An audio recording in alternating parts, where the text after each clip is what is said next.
The streets are tense these days. Conflict is close to the surface, I suppose, between people that know each other, between people that are connected in other ways, even strangers. I got into a confrontation, I guess you could say. Luckily, didn't quite become a physical altercation, although it easily could have. And it just reaffirms my sense that you can't get everybody, especially strangers, to do things the way that you think that they should be done. So the volume a person speaks at, I suppose, unless there's explicit rules that dictate that kind of conduct, even what a person wants to be called, the side of the street, or sidewalk, I should say, that we walk on. Unless there's actual laws, bylaws, signage, or something that dictates expected behavior and etiquette in a particular situation, at the end of the day, I suppose in a democratic society, people can do what they want to do. Now, you could suggest something to someone, but getting really aggressive and dominant and trying to teach someone the way it should be done, I think is crossing a certain line of decency. And there was definitely a line drawn between this gentleman that I had this confrontation with. I guess it's Sunday today. On Friday afternoon this happened. I was coming back home to pick up some organic coconut milk to put into my coffee. I've been trying to stay away from different forms of dairy at this point because of the diet that I'm on, and I've started to really enjoy the taste of organic coconut milk in my coffee. So I'm getting close to home. I'm maybe 4 doors down from my house, walking on the left side of the sidewalk, and a gentleman in the distance saw me walking on the left side of the sidewalk. I guess in his orientation, he was walking on the right side of the sidewalk. He was walking towards me. And he stiffened up his posture, and his energy changed, and he looked directly at me and maybe even sped up a little bit. I observed this, and usually I'm very aware of people around me and movement dynamics and directions of force and these kinds of things. And I often kind of move out of the way or dodge, or even instead of bumping a shoulder at the very last minute if someone else doesn't move when I'm walking, I'll do one of these to avoid a collision. I just didn't want to get out of the way at this point. And I usually walk on the left side of the street so I can easily turn into my house. I've had times where I'm walking on the right side of the street, according to my orientation, and other people on the sidewalk walk by just as I'm about to turn, and often enough it can be this kind of awkward moment where people aren't sure what you're turning at them for, or kind of do one of these kinds of things and try to get out of the way, or maybe I need to sort of step onto the street off of the sidewalk to get out of the way, to make sure that I'm not kind of turning directly at them and they don't get intimidated. So I walk on the left side of the street. This guy's sped up a little bit. Seems like he wants to say something to me, and I usually don't back down from those kinds of situations. I just intuitively had a sense that this guy was sort of a bit of a bully, I suppose. And so I just kind of continued walking the way that I was, and I didn't stand aside or step aside the way that I often do.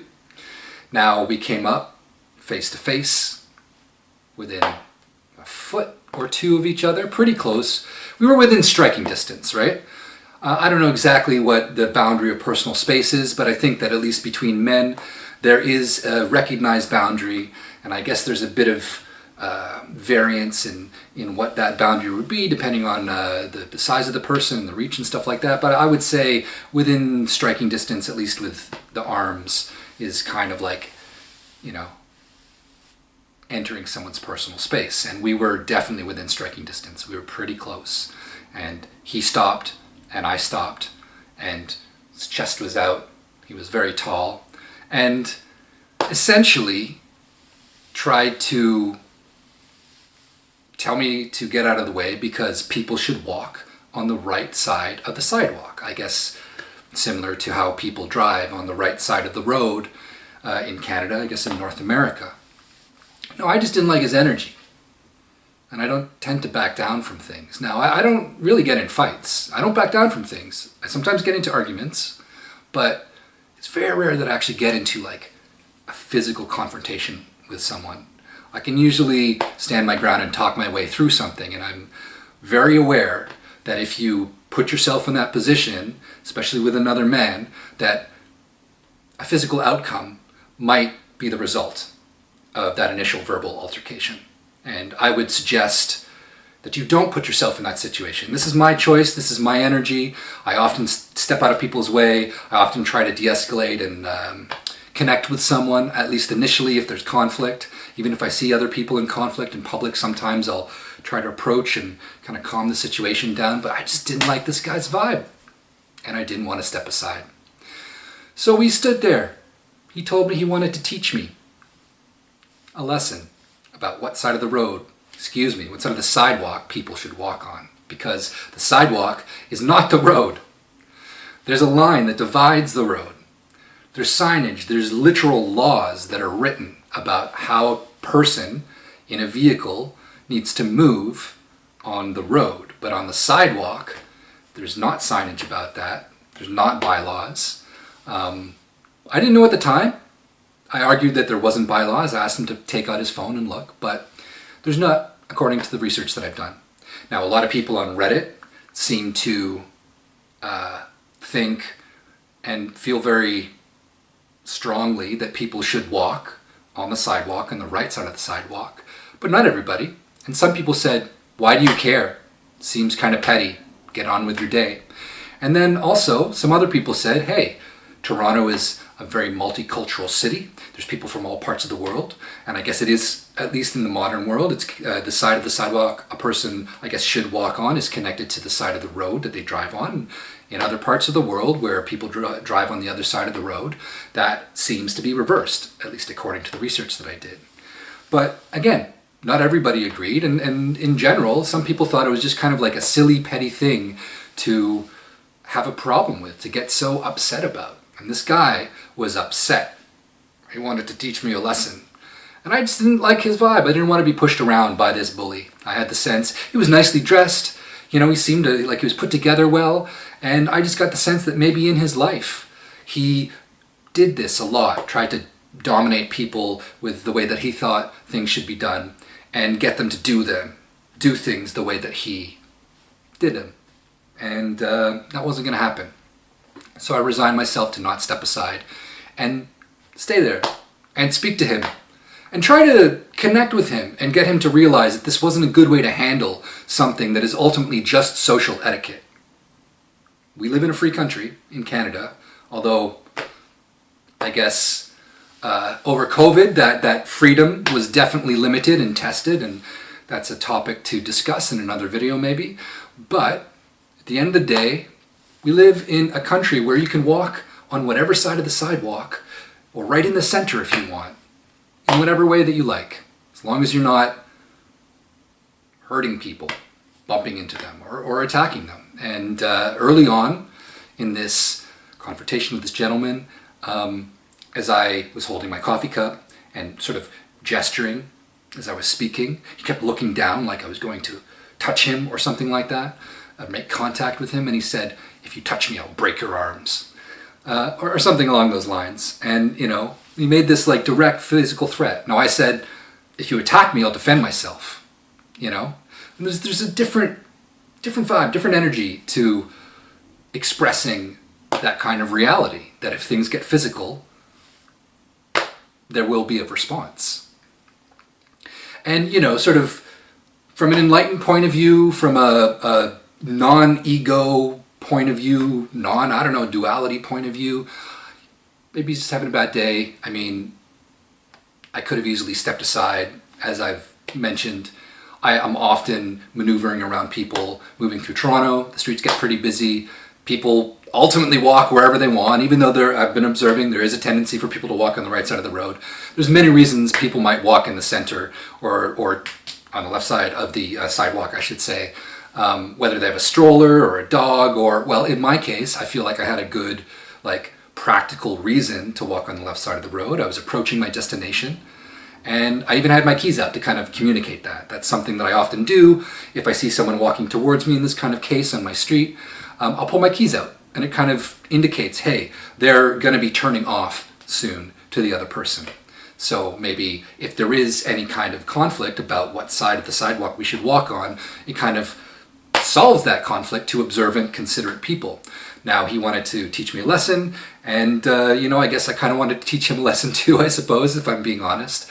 And a lesson about being a bully, a lesson about living in a free country, and dealing with others that have a different way of doing things, a different way of walking and living, a different point of view on all sorts of things, from politics to philosophy to religion.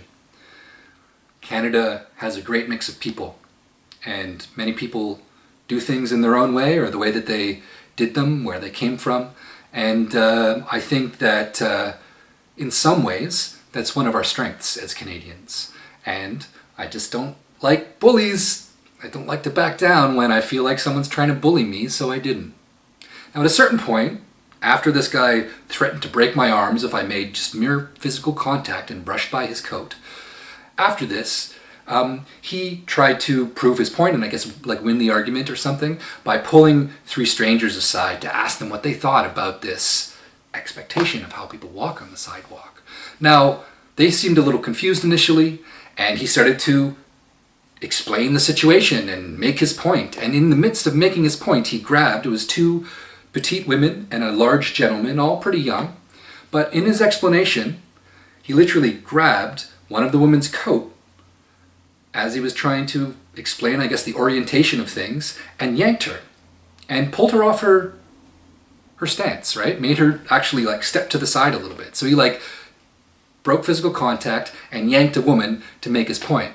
Now, I tried to point that out, the contradiction, the line that was crossed there, but he just wanted to argue, he wanted to be right, he wanted to win, he wanted to teach me this lesson. Again, from a non-egoic point of view, maybe don't get into conflicts like that, Maybe some very spiritual people would say that this kind of thing is totally unnecessary and kind of low vibrational. And that's fine if that's the perspective. Again, I don't like to be pushed around, and I don't like bullies, and I just had the sense that he gets away with that kind of behavior a lot, and most people yield to him. And as much as the freedom in Canada has been diminished, has been limited in a variety of ways by people's fear and our administration, there is still a certain degree of freedom. And the sidewalk is one of those spaces of freedom that still exists. So it took maybe, according to his count, I think, he looked at his phone a few times, it took maybe 45 minutes and a lot of exchanged words, a lot of heated dialogue, a few threats on his part, a violation of personal space on his part, and a yank of a woman's coat on his part, and a lot of sort of smiles and repeated points that I was trying to make to get him to kind of soften and connect. I even introduced myself as a sign of respect at one point. He wouldn't give me his name. Again, he's trying to win. He seemed like that kind of traditional guy. He was dressed nicely, and I'm sure he's found a lot of success with that energy in his life. But this was not one of those times. And after about 45 minutes, he talked about his sore knees. He seemed disappointed, which is a bit ridiculous to me, given the situation. But he stepped aside and went on with his day. I told him I hope to see him again, which he seemed to take exception to, and repeated something that I had said a number of times, which is, whatever you're going through in your life, whatever caused you to do this, I hope it gets better, good luck, this kind of thing. He didn't respond to that, and he walked off. Now, my adrenaline from the situation, the potential of a physical conflict, had kind of dissipated probably, 30, 40 minutes before he stepped aside, but I was glad I didn't step aside. And again, don't do this. This was the right decision for me in that particular case with this particular gentleman, but I do not suggest that you do this with people in general. You're taking your life into your hands when you get into a potential physical conflict, and in most cases it's better to try to, step out of the way of conflict, let's say. That's not what I did in this case, and I don't know if I taught him anything. Maybe I just soured his day or pissed him off a little bit. But I'm glad I didn't step aside. You can walk on whatever side of the sidewalk that you feel fit. If you're approaching your destination, walk on the side that's closest to the door that you're going to turn into. If you are nervous about the closeness to traffic at the edge of the road, walk on the side that's furthest from that. Recognize that most people have the tendency, at least, to walk on the right side of the sidewalk, but it's a free country and you can walk on whatever side of the sidewalk that seems to make sense to you. And there's a lesson about life in that. We can ask, we can argue even to try to convince someone to do something the way that we want them to, but at the end of the day, people are going to do things in a way that makes sense to them. And hopefully we can try to find some compromise. Hopefully we can try to find a way to accept other people's points of view, other people's way of moving, way of looking, way of thinking, even other people's way of voting. Hopefully we can learn to accept that in time. So sometimes bullies don't get their way, whether they're victim/cry bullies or just big old stiff, cantankerous, traditional bullies. It's not your responsibility to teach people these kinds of lessons, but use your intuition, and if you feel like it's not the time to back down, I wish you safety and strength in that stance. Take it easy.